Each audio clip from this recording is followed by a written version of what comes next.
반갑습니다. 안성용 목사입니다. 오늘은 요한일서 11번째 시간으로 요한일서 2장 24절부터 29절 말씀을 본문으로 하나님 말씀을 나누고자 합니다.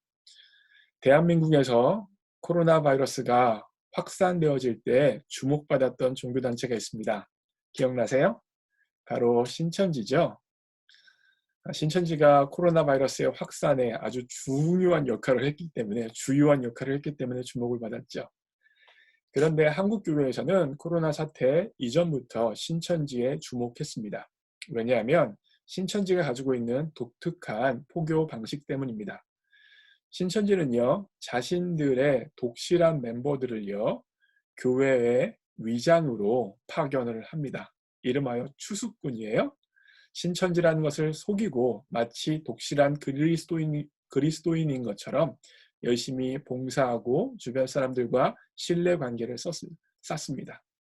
그래서 일정한 시간이 지나고 나서 인정받고 신뢰관계가 충분히 쌓이기 시작하면 신천지 이 추수꾼이라는 사람이 하는 행동이 있어요.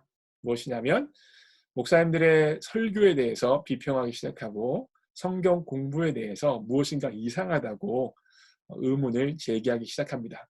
그러면서 자기가 알고 있고 자기가 이해하고 있는 성경 이해가 더 바르고 더 성경의 본뜻에 맞다고 이야기합니다.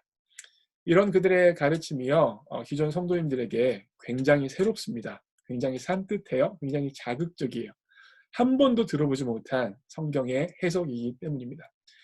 그래서 그렇게 자신의 가르침에 대해서 관심을 갖는 사람들에게 더욱더 집중적으로 성경 공부를 가르치고 그 마지막 결과가 무엇인지 아십니까?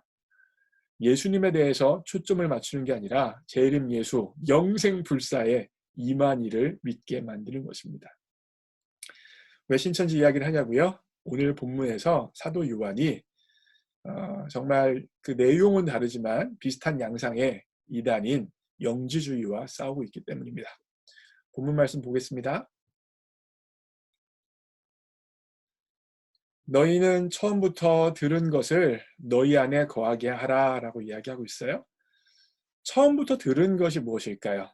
이단의 교리일까요? 아닙니다. 바로 복음입니다. 예수님께서 십자가에서 우리의 죄를 지시고 돌아가신 구원자라는 사실과 그 예수님께서 죽음에서 일어나신 부활하신 주님이라는 사실, 이 복음이 바로 처음부터 들은 것입니다. 사도 요한은 이 복음을 너희 안에 거하게 하라라고 이야기하고 있어요. 처음부터 들은 이 복음이 너희 가운데 거하면 너희가 아들과 아버지 안에 거하리라. 복음 가운데 더욱더 구체적으로 삶을 살아가게 되어질 때 하나님과 그 아들 예수님 안에 더욱더 거하는 삶이 가능하다고 이야기하고 25절에서 그가 우리에게 약속하신 것은 이것이니 곧 영원한 생명이라, 영생이라. 곧 복음을 통하여 하나님과 아들 예수님과 교제하는 사람에게 뭐가 허락되어진다는 거예요? 영생이 허락되어진다는 것입니다. 여기서부터가 문제예요. 26절 보세요. 너희를 미혹하게 하는 자들에 관하여 내가 너희에게 썼노라. 너희를 미혹하게 하는 자들이 누구냐면 바로 영지주의자들, 이단이죠. 이걸 2장 전반부에서는 거짓 선지자라고도 하고 적그리스도라고도 표현합니다. 이들은요, 예수님의 십자가 사건의 고난과 순환에 대해서 부정하는 사람들이에요. 이를 통해서 알 수 있는 이단의 특징이 있어요. 이단은요, 반드시 예수님을 없애버립니다. 예수님의 십자가 사건을 없애버리는 게 바로 이단의 가장 큰 특징이에요. 그것 말고 다른 것에 초점을 맞추게 합니다. 그런데 여러분, 기독교의 핵심 중에 핵심은 예수 그리스도의 십자가 사건이에요. 그분께서 우리의 죄를 지시고 십자가에서 돌아가셨다는 것과 죽으신 것대로 그대로 계시지 않고 부활하여 살아나셨다는 것이 바로 기독교 복음의 핵심인데 그걸 이단이 흐트러뜨렸던 것입니다.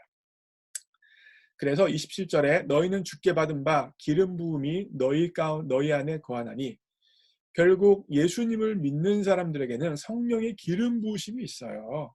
성령께서 복음 가운데 살아갈 수 있는 삶의 길을 인도해 주세요. 성령께서 스승이십니다.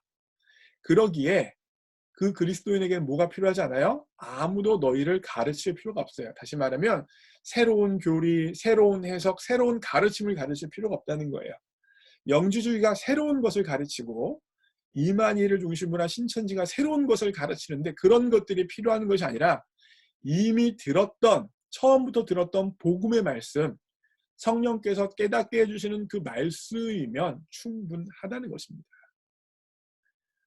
그리고 그것 가운데 거하게 되어질 때 너희를 가르쳐 주신, 너희를 가르친 그대로 주 안에 거하라. 그 복음 가운데에서 주 안에 거하라 라고 사도 요한은 이야기하고 있습니다.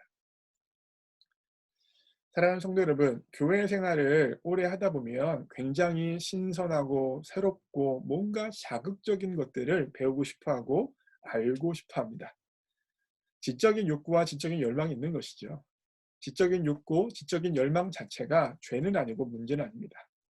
그런데 이 지적인 욕구가 과도하게 잘못된 방향으로 나아가게 되어질 수도 있다는 거예요. 그래서 신천지의 이단 교리에, 다양한 종파의 이단 교리에 빠지는 것입니다. 요즘에 나타나는 이단들의 특징들은요, 성경 자체를 부인하진 않아요. 예수님 자체를 부인하진 않아요. 왜냐하면 성경과 예수님 자체를 부인하면 처음부터 교회 다니는 성도님들이 이단이구나 라고 거부할 수 있기 때문입니다. 그래서 성경은 어느 정도 인정하는 것처럼 이야기하고 예수 그리스도를 어느 정도 인정하는 것처럼 이야기해요. 그리고 거기다가 자신들의 새롭고 신기해 보이고 자극적인 것들을 덧붙이는 거예요. 그래서 이단이 되는 겁니다, 여러분. 그러게 여러분, 뭔가 새로운 것, 자극적인 것을 원하기보다는 이미 성경에서 가르쳐 주신 그 진리를 경험하기를 우리가 바라고 추구해야 됩니다. 자, 다시 한번 보세요. 무슨 말이냐면 너희는 처음부터 들은 것을 너희 안에 거하게 하라라고 이야기하고 있어요. 제가 처음에 말씀드렸죠. 처음부터 들은 것이 무엇입니까? 복음의 말씀이죠. 처음에 들은 것이 복음의 말씀인데 여러분, 복음의 말씀은 예수님을 처음 믿을 때만 필요한 거 아닌가요? 예수님의 구원자 되심과 주님 되심은요? 아니라는 거예요. 그 처음에 들었던 그 복음의 말씀이 예수님 믿을 때도 필요하지만 앞으로 신앙생활을 하면서 계속해서 묵상하고 계속해서 경험을 해야 된다는 거예요. 그걸 뭐로 표현하고 있습니까? 너희 안에 거하게 하라.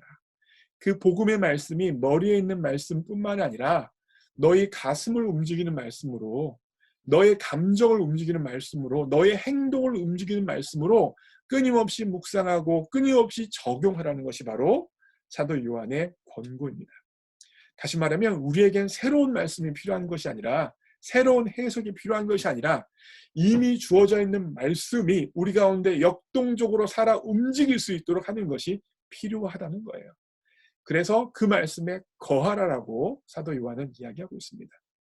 사랑하는 성도 여러분, 새로운 말씀, 뭔가 자극적이고 무엇인가 신기한 말씀을 바라고 찾기보다는 이미 주어져 있는 성경 말씀을 읽으면서 그 말씀을 묵상하면서 하나님, 내 머릿속에만 있었던 이 말씀들이 내 마음과 생각에 역사하게 하여 주옵소서. 내 마음과 생각에 주권을 가지고 일하게 하여 주옵소서라고 정말 기도할 수 있는 여러분과 제가 되어주길 원합니다. 그래서 우리 교회 성도님들은 이단의 교리에 빠지지 않기를, 우리 교회 성도님들만큼은 처음에 들려진 그 복음의 말씀 가운데 끝까지 주님 앞에 나아갈 수 있는 여러분과 또한 제가 되어지기를 간절히 소원합니다. 그러면 목요일날 뵐 때까지 건강하세요. 바이.